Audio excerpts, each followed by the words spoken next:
The movement was begun by a scientist who discovered, quite by accident, these signals being sent. Please understand, they are safe as long as they are not discovered. They want their weapon. Look out for Charlie. I want that son of a bitch dead. I want him dead. These exact stories just keep happening over and over. A script with interchangeable details, like old Mad Libs with fill-in-the-blank nouns, verbs, and adjectives. You would think that people would begin to question this, but when you live in a world of inverted reality, and you have a body full of aerosol chemicals, GMOs, and McNuggets, I guess it just isn't in the cards. Let me do a comparison to try to knock the cobwebs out of the old electric coconut. So this would be like walking down the street and then suddenly getting hit by a guy on a motorcycle wearing a red helmet. You've been traumatized, but you recover and then you move on with your life. A month later, after your fear of the streets has lessened, you decide to walk to the store for a sandwich. And on your way, you're ran over by a guy on a motorcycle wearing a blue helmet. You walk away with bruises, but cannot believe the odds of something like that happening again. You're now terrified of walking around. Months later, you're tired of living in fear. So you put on your shoes and you march out the door, walking down the street as though you have something to prove. And right when you have your chin up high and you're taking in the sunshine, you're hit by a guy on a motorcycle wearing a green helmet. You've got a sprained wrist, a bump on your head, and you are livid.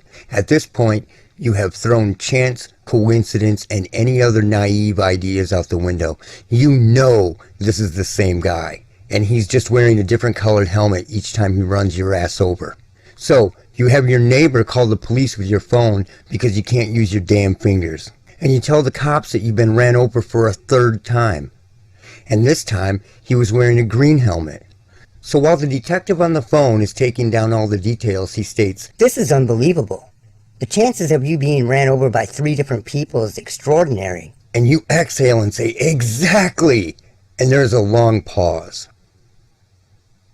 Then the detective replies, "Will you be able to ID each of these guys when we catch them?" You are mind blown. You hang up the phone, a changed and let down human being, left believing that the whole damn world has gone stupid. This is exactly what these scenarios are like. So Explore With Us just put out a video called When a 160 IQ Teen Snaps, with exclusive interview with the killer today and with the parents. They get this interview with the parents, an exclusive interview with him and the parents, and then put this Weekly World News style thumbnail up. So shame on those people that bought that channel from that family and they're doing stuff like this, because it's bad. That is in bad taste to do after you talk to the parents and then you put something up like this.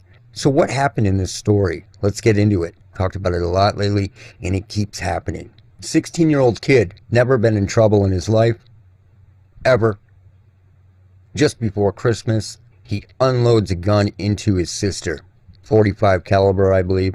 It makes no sense. He's never been in trouble. He got home from work, everything was normal, and then it just wasn't. So what is going on here? Well, let's talk about it. Let's see what they say about it in the beginning. It's hard to reconcile how someone like Sonny, with an IQ of 155 to 160, described as highly to exceptionally intelligent, has landed in this seat. It is hard to reconcile how somebody who is totally normal is just not normal a second later. And it's always something to do with guns, right? Very, very suspicious. The parents talk about how normal they are and how normal they were the entire time. So let's get into that for a second. They both were kind of like little professors, responsible kids. They got great grades in school. Now, he goes on to say here that he's a country boy and he's a hunter. The kid had been around guns his entire life. Lots of guns, lots of ammunition. So it's not like the kid just saw a gun and snapped. You know, that's how they try to paint this crap out. Like the kid saw a gun and couldn't control himself and he had to shoot somebody with it as soon as he saw it. That is how they try to paint this stuff out. This kid had been around weapons his entire life. So he states it here. I'm a country boy, I'm a hunter, and I have guns, and I've always had guns. So he immediately knew what was going on when he heard the shots in the living room. So I immediately knew what it was, but I didn't put it that it was somebody from in the house, like Ashley or Sonny. I thought somebody had came in the house, like a break-in. So what happened was, after he shot the gun and unloaded it into his sister, he walks into the father's bedroom and is in this trance. The dad goes in to talk to him, and the kid just tries to unload on him. Check this out. Sonny, and he took off to the bedroom, and I turned around and I saw him go to the bedroom. He was staring straight ahead at the door, but he was trying to change the clip in the gun, to change the magazine in the gun. He's holding the gun. He's holding both of the magazines in his hand, and he's not looking down to see what he's doing. He pushed the magazine into the gun, and he stuck the gun up to my chest from where I was at this point in time. I was up right in front of him, and I was fixing to grab a hold of him. And he was just kind of staring straight ahead, and he just started pulling the trigger. So there's something wrong there. The kid's like in this trance, doesn't know what's going on, is totally normal, and then just snaps. Now there's something to this. We're getting there. But what saved the dad's life was the kid was in such a trance that he put the empty magazine back into the weapon. He had put the same magazine back in that he started with that was empty. Here is where his mom starts to explain symptoms. Now, this is very interesting. Check this out. I've talked about this in the past many times. His eyes are all the dark. Everything around here has become dark black. Here's where it gets even stranger. The kid is talking to himself in the interrogation room before the interrogation even starts. He's just talking to himself about computers, rattling on and on about computers. Yeah, it was their top. It was supposed to be. I think it's material suspect. It's supposed to be $500 for their R7, whatever. It matched the speed of 600K. It's as if he is explaining computer speeds and computers to somebody. $500 for their R7, whatever. This is where the important part is. You can have guns in the house. You can have guns. Try buying a new one. But every state, the federal law, you have to be ran through the NICS system to purchase a gun. Now, they ran these people through the system to buy the .45 for his dad for Christmas. So somebody was ran through the NICS system at that address, just like all these other cases. And then right after that, something happens to somebody in the house. And he explains it here. A bit of pretext, I suppose. Okay. We had planned to get my father a new 1911 .45 caliber pistol. About a week ago, we picked it up from the academy. We were hiding in Milo until we could package it and put it under the tree. Basically, yesterday night? But earlier, I forget. What do you mean? Couple hours ago? Yeah, a couple hours ago. What's going on here?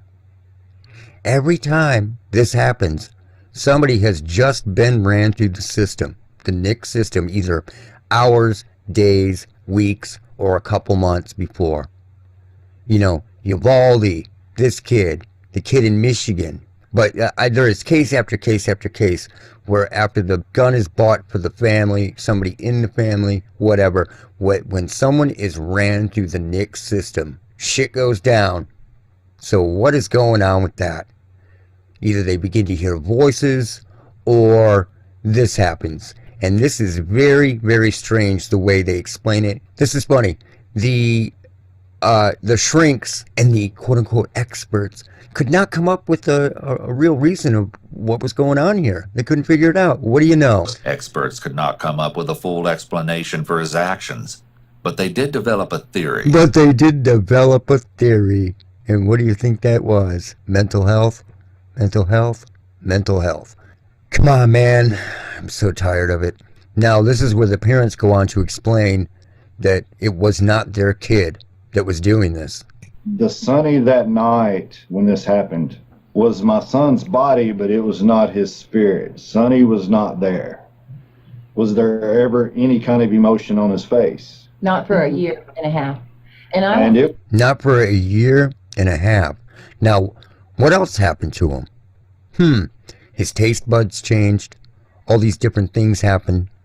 It almost sounds like he had a head injury, or he was being subjected to frequencies. It was bad enough that he basically, while he was in juvenile hall, waiting trial, he had no taste. Everything tasted like burning plastic. They explained to us later that everything tasted like burning plastic, all the food he was eating. So the only thing he could eat was plain dry cereal. That's what he lived on. So somebody thinks that this is some psychological breakdown. He has a psychological breakdown. Then all his taste buds change and everything tastes like chemicals and burning plastic, basically, right? Now, this is so insane. Ran through the NICS system, just like every other case that I talk about. And then bam, we got a mental health case. Amazing, right? What are the odds? These people are normal their entire damn lives, and then boom. This is what he told a psychologist. Sonny apparently told a psychologist that his memory of the murder felt like watching someone else or looking into a parallel dimension. A parallel dimension. Like what these people deal with when they walk out into the woods or when they're alone, something happens. It's pretty much the same thing. It happened right when he entered his room. And then this happens to the kid who was storing the gun in his room. I felt like the strings had been cut, for lack of a better word. I do, yes.